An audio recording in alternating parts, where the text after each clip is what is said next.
असा वारकरी असल्याशिवाय हे शक्य नाही.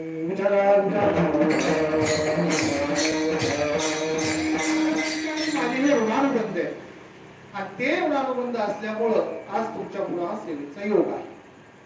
मला एक 8 दिवसापूर्वी चिन्मय महाराजांनी फोन केला आणि ते म्हणाले की महाराज, या वर्षी माऊली ज्ञानोबा यांची जन्मशताब्दी आहे. माऊलींना 750 वर्ष झाली आणि त्या जन्मशताब्दी निमित्त आमचा असा मान आहे की सप्ताहामधली सगळी कीर्तने ही माऊली ज्ञानोबा यांची व्हावीत आणि तर अनुषंगाने तुम्ही येतानाच माऊली ज्ञानोबा यांचा अभंग घेऊन या असा त्यांचा निरोप होता. त्याच्यामुळे माझ्या अगोदरची सगळी कीर्तन माऊली ज्ञानोबा यांची झाली असतील असं गृहीत धरून आज सेवेसाठी कोणता अभंग घ्यावा असा प्रश्न माझ्या डोक्यामध्ये बऱ्याच वेळ घोंगावत होता. पण म्हटलं आता चला, काय असतं माहिती का, आडगळीला पडलेली एखादी वस्तू बऱ्याच दिवस जर काढली नाही घरातली तर महत्व कमी होत. आपल्या घरामध्ये चांगली वस्तू तुम्ही ठेवून द्या आणि खूप दिवस काढू नका. वस्तू दर्जेदार आहे पण ती वस्तू जर वापरामध्ये जर आली नाही तर त्या वस्तूचं मूल्य कमी होण्याची शक्यता आहे, त्याच्यावर गंज चढण्याची शक्यता आहे, त्याच्यावर धूळ बसण्याची शक्यता आहे. नवा जरी कपडा असला पांढरा आणि तो जर असाच वरी माळ्यावर ठेवला आणि 2-4 वर्षांनी काढला तर तो धुळीनं माखलेला असेल. तसं महाराज वारकरी संप्रदायामध्ये हा अभंग नमनाचा अभंग आहे. माऊली ज्ञानोबा यांनी ज्यावेळेस गाथा लिहिली आणि त्या गाथेमध्ये पांडुरंगाचं रूप त्यांनी पाहिलं, ते रूप कसं होतं हे बुद्धिरूपी साधलेला या अभंगाच्या माध्यमातून माऊलीने विशद केलेला आहे.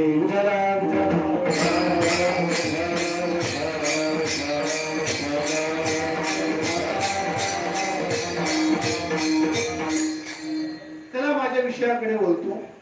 आज कार्यक्रमासाठी भरपूर दिग्गज मंडळी आलेली आहे. नेहमीप्रमाणे माझ्या कीर्तनाला येऊन मला एक मोठा हार घेऊन येतात.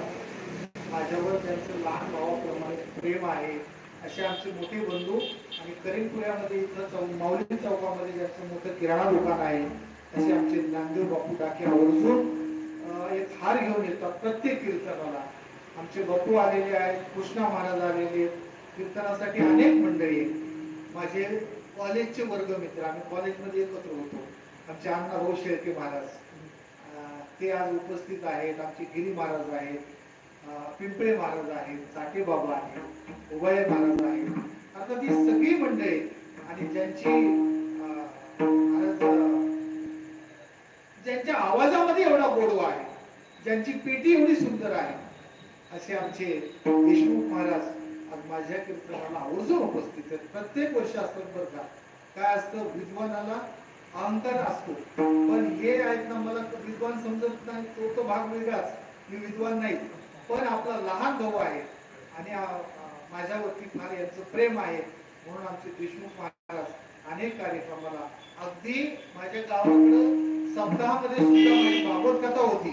एक दिवस पिंपळे महाराज आणि देशमुख महाराज आवर्जून उपस्थित राहिले. अर्थात ही सगळी प्रेमाची मंडळी आणि म्हणून तुमच्या बरोबर आमचे मच्छिंद्र महाराज गोरे आहेत, आमचे वाघमारे बाबा आहेत, अनेक मंडळी आहेत. आता बऱ्याच वेळेस असं होतं की माणूस समोर दिसतो पण त्याचं नावच लक्षात येत नाही. आता ते माझ्या बुद्धीचे दोष समजून तुम्ही मला क्षमा कराल अशी अपेक्षा आहे. विचारा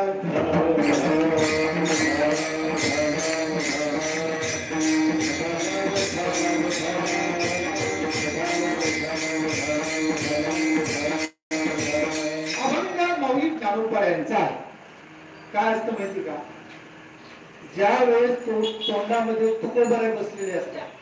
आता बऱ्याच वेळेला कीर्तन करताना काही असो, प्रस्तुत प्राप्त प्रसंगी कीर्तन सेवेसाठी निवडलेला अभंग जगद्गुरु संत श्रेष्ठ तुकोबराय यांचा 4 चरणाचा अभंग निवडलेला आहे असं एक खूप काळा आमच्या डोक्यात बसलेला असतो.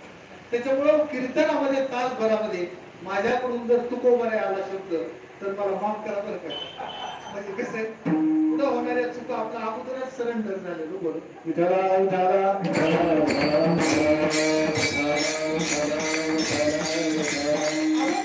ज्ञानोबा यांचा आहे अभंग पांडुरंग परमात्म्याच्या रूपाचं वर्णन करणारा आहे. अभंगामध्ये संवाद आहे. वाद म्हणजे भांडण,